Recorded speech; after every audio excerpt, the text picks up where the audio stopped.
If you have Vivo Y400 5G smartphone and you want to hide your applications, then this is the video for you. Open your settings,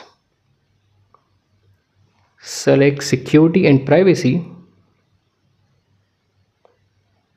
scroll down and then select app hiding.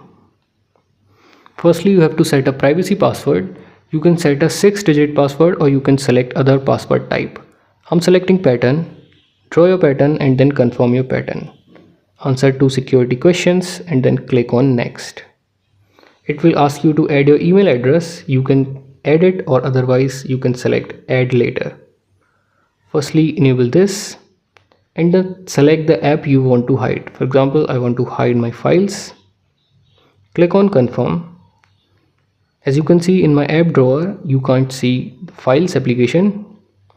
And whenever you want to access a hidden application, then come to your home screen and then swipe up by using 2 fingers like this.